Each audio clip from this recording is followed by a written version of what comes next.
Hello friends, আজি আমি আলোচনা কৰিম হিষ্ট্ৰীৰ কিছুমান অতিকৈ ইম্পৰ্টেণ্ট কুৱেশ্যন।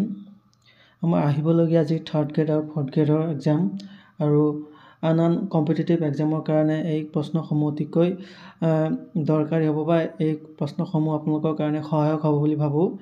গতিকে আপোনালোকে যদি চেনেলটো ছাবস্ক্ৰাইব কৰে ছাবস্ক্ৰাইব কৰি থ'ব। গতিকে পলম নকৰাকৈ বলকচোন ভিডিঅ'ৰ ফালে আগবাঢ়ো।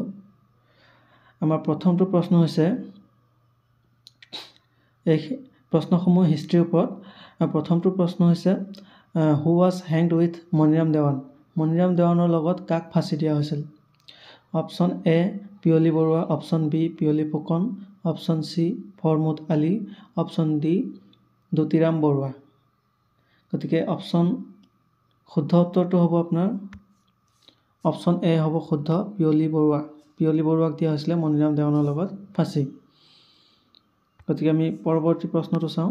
1985 চনত 1985 চনত অসমত কোনটো দল ক্ষমতালৈ আহিছিল? এ Asom Gana Parishad, B Dravida Munnetra Kazhagam, C Congress, D Janata. গতিকে ইয়াৰ শুদ্ধ উত্তৰ আমি জানো যে 1985 চনত অসমত ক্ষমতালৈ আহিছিল অসম গণ পৰিষদ দল। ইয়াৰ শুদ্ধ উত্তৰ অপশ্যন এ।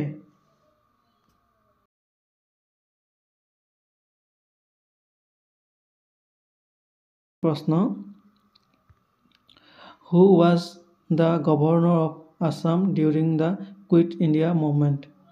ভাৰত ত্যাগ আন্দোলনৰ সময়ত অসমৰ ৰাজ্যপাল কোন আছিল? Option A sir Akbar Hydari, option B Andrew Gourlay Clow, option C Robert Neil Reid, option D none of this. ইয়াৰ শুদ্ধ উত্তৰ কি হ'ব আপোনালোকে চাওকচোন। ইয়াৰ শুদ্ধ উত্তৰ হ'ব option B Andrew Gourlay Clow. Andrew Gourlay Clow. Option B ইয়াৰ শুদ্ধ উত্তৰ।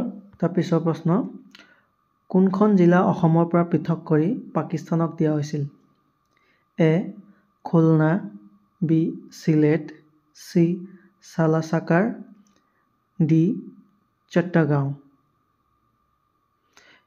ইয়াৰ শুদ্ধ উত্তৰ হৈছে বি চিলেট।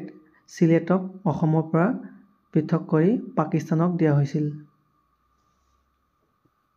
পৰৱৰ্তী প্ৰশ্ন কেতিয়া অসম ভাৰতৰ এখন গঠনমূলক ৰাজ্যত পৰিণত হয়? Option A 1948, option B 1949, option C 1950, option D 1947।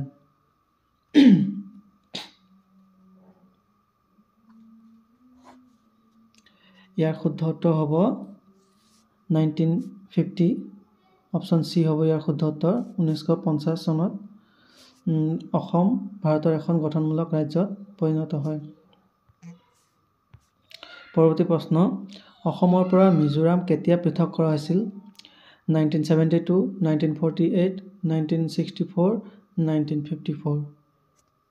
অসমৰ পৰা মিজোৰামক কেতিয়া পৃথক কৰা হৈছিল? 1972। অপশ্যন এ হ'ব ইয়াৰ শুদ্ধ উত্তৰ। 1972 মিজোৰাম অসমৰ পৰা পৃথক হৈছিল।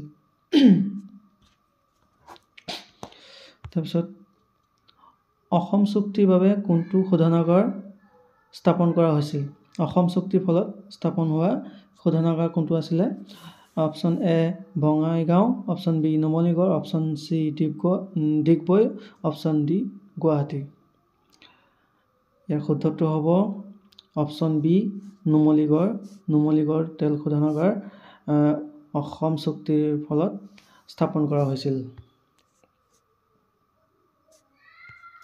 পৰৱৰ্তী প্ৰশ্ন ভাৰতীয় সংবিধানৰ খচৰা প্ৰস্তুত সমিতিলৈ অসমৰ লগত উত্তৰ পূব ভাৰতৰ পৰাও একমাত্ৰ প্ৰতিনিধি কোন আছিল? Option A Bishnuram Medhi, option B Gopinath Bordoloi, option C Liladhar Barua, option D Syed Muhammad Saadulla. Option D Syed Muhammad Saadulla. গতিকে ইয়াৰ শুদ্ধ উত্তৰটো হ'ব অপশ্যন ডি সৈয়দ মহম্মদ ছাদুল্লাহ।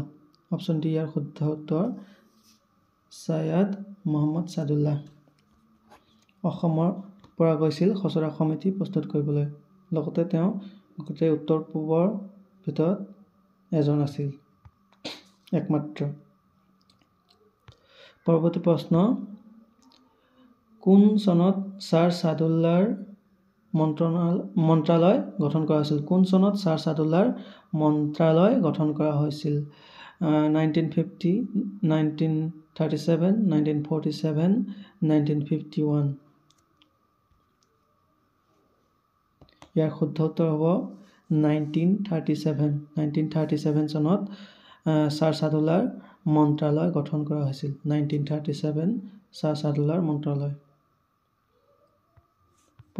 পৰৱৰ্তী প্ৰশ্ন ভাৰতীয় আন্দোলনৰ সময়ত ভাৰতত ফাঁচি দিয়া একমাত্ৰ শ্বহীদ কোন আছিল ভাৰতীয় আন্দোলনৰ সময়ত ভাৰতত ফাঁচি দিয়া একমাত্ৰ শ্বহীদ কোন আছিল 1 number Mukunda Kakati 2 number Bhagat Singh 3 number Kushal Konwar 4 number D number Kanaklata Barua ইয়াৰ শুদ্ধ উত্তৰ কোনটো হ'ব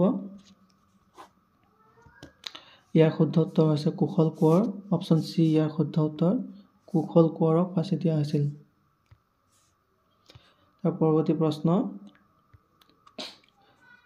1828 চনত অসমত ইংৰাজ শাসনৰ বিৰুদ্ধে প্ৰথম বিদ্ৰোহৰ নেতৃত্ব কৰিছিল কোনে কৰিছিলে 1828 চনত অসমত ইংৰাজৰ শাসনৰ বিৰুদ্ধে প্ৰথম বিদ্ৰোহ কৰিছিলে Maniram Dewan option B Gomdhar Konwar option C Piyali Barua option D Piyali Phukan শুদ্ধ উত্তৰ কোনটো হ'ব শুদ্ধ উত্তৰ হ'ব কোনটো হ'ব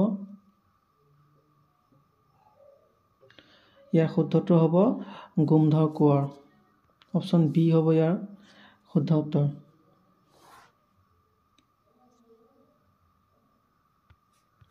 পৰৱৰ্তী প্ৰশ্ন ভাৰতীয় স্বাধীনতা আন্দোলনৰ বিখ্যাত চৰিত্ৰ ৰাণী গাইদুলা কোন জনগোষ্ঠীৰ আছিল option A the Naga tribes of Assam option B the Kachari tribes of Assam option C Karbi tribes of Assam option D Lalung tribes of Assam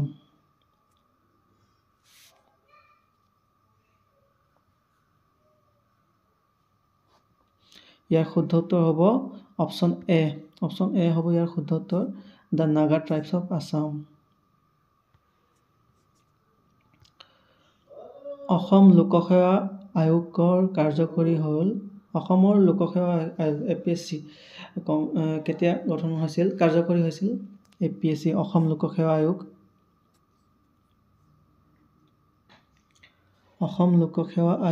গঠন হৈছিল কাৰ্যকৰী হৈছিল 1 April 1937 1 April option B 1 April 1937 APSC বা অসম লোকসেৱা আয়োগ 1 এপ্ৰিল 1937 মনত ৰাখিব তাৰপিছত প্ৰশ্ন তলত উল্লেখ কৰা সকলৰ ভিতৰত কোন আছিল ভাৰতৰ স্বাধীনতাৰ সময়ত অসমৰ ৰাজ্যপাল ভাৰতৰ স্বাধীনতাৰ সময়ত অসমৰ ৰাজ্যপাল কোন আছিল 1 number Fakhruddin Ali Ahmed 2 number LP Singh 3 number বা C number Tarun Ram Phukan D sir Akbar Hydari শুদ্ধ উত্তৰ কোনটো হ'ব শুদ্ধ উত্তৰ হ'ব option D sir Akbar Hydari ভাৰতৰ স্বাধীনতাৰ সময়ত অসমৰ ৰাজ্যপাল আছিল মনত ৰাখিব ছাৰ আকবৰ হায়দাৰী অসমৰ প্ৰথম মুখ্যমন্ত্ৰী কোন আছিল সহজ কুৱেশ্যন এটা অসমৰ প্ৰথম মুখ্যমন্ত্ৰী কোন আছিল A Tarunram Phukan B Gopinath Bordoloi C Bishnuram Medhi D none of the above ইয়াৰ শুদ্ধ উত্তৰ আপোনালোকে হয়তো কৈছে যে গোপীনাথ বৰদলৈ আছিল অসমৰ প্ৰথম মুখ্যমন্ত্ৰী তাৰপিছৰ প্ৰশ্ন 1973 চনত অসমৰ ৰাজধানী শিলচৰৰ পৰা দিছপুৰলৈ স্থানান্তৰ কৰা হয় সেই সময়ত অসমৰ মুখ্যমন্ত্ৰী কোন আছিল এ প্ৰফুল্ল মহন্ত, বি গোলাপ বৰুৱা, চি বিমলা প্ৰসাদ চলিহা, ডি শৰৎ চন্দ্ৰ সিংহ। ইয়াৰ শুদ্ধ উত্তৰ হ'ব অপশ্যন ডি শৰৎ চন্দ্ৰ সিংহ। তাৰপিছত প্ৰশ্ন, তলত উল্লেখ কৰা কোনটো জাতীয় আন্দোলনৰ প্ৰথম শ্বহীদ হৈছিল Kanaklata Barua? A civil disobedience movement, B Quit India movement, C Swadeshi movement, D non cooperation movement. ইয়াৰ শুদ্ধ উত্তৰ হ'ব option B Quit India movement. So' আজি আমি এইকেইটা কুৱেশ্যন আলোচনা কৰিলোঁ। আশা কৰোঁ আপোনালোকে ভিডিঅ'টো ভাল পাইছে। আপোনালোকে লাইক এটা মাৰিব আৰু শ্বেয়াৰ কৰিব, আৰু চেনেলটো যদি ছাবস্ক্ৰাইব কৰে ছাবস্ক্ৰাইব কৰি থ'ব। পৰৱৰ্তী সময়ত আমি এনেধৰণৰ ইম্পৰ্টেণ্ট কুৱেশ্যনসমূহ আকৌ আনিবলৈ চেষ্টা কৰিম। গতিকে আজিলৈ ইমানে, ধন্যবাদ।